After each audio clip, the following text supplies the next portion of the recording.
so we were going through the schedule. Your third game is Dallas at New York with the Giants. Back-to-back New York trips. Yeah, I know. Well, Al's probably going to stay in the same room in the Four Seasons for the whole week, I imagine. So when it all comes down to it, your opinion of the Dallas Cowboys is what? I think it's been an interesting, I think everyone's kind of given their opinions on the CeeDee Lamb thing. I don't understand, really, honestly, how this one got this far down the road. But that's what they do. It's what they do. And it always feels like sometimes it becomes just this power thing. Like we could do this, so we're going to do this way. Because it just feels like from a team camaraderie, the culture, like that's really what you're thinking about. This should have been done far and away. But does it really? He's your best offensive player. Does it really matter though? Like when you're there, when it's week 3 and it's go time, right? Let's just say they don't sign until another issue comes up, and because players, what they don't understand is players start to treat it the same way we treat it. That's how your own team treats it, and they go, you know what? Here we go again. Y'all are going to do this with another one of our guys, or I'm in this situation. Y'all are going to do this to me. You start to create this underlying animosity.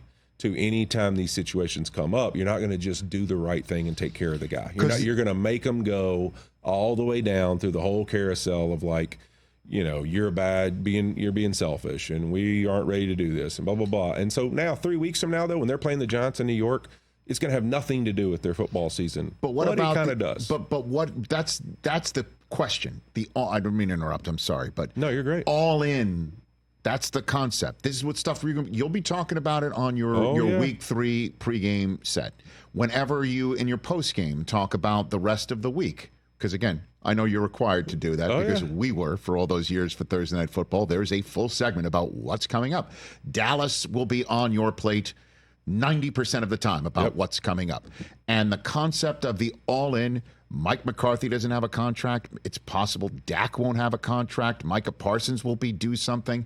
Does that matter? Does it come home to roost in any way, shape, or form during the playing season?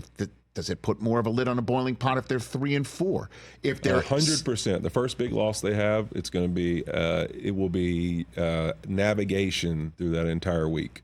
You will be in a very fragile phase of, hey, this guy doesn't have his contract, he doesn't have his. The team's a little agitated that they've got to deal with that, because here's the thing: we're only talking about the guys who are getting paid. The rest of the guys on the team feel that too, because they're going, hey, this is my guy, or I believe in this guy, or I see this guy do it the right way all the time. Look at Dak Prescott. Like, dude's a tremendous human being. How he goes to work, how he does everything. Every guy on that team's watching that and going, wait, why would they do that to that guy? Like, all he does is do it the right way. So if they do it to him, then for sure I have no chance. So you create this attitude where, one, guys pick a side. I either think that he's right, or that dude needs to just play football and shut up and stop worrying about his contract. And so you create that conversation with amongst your team. It's no different than any other company. Peers have a feeling or an opinion about it's, somebody else they work with situation at that company.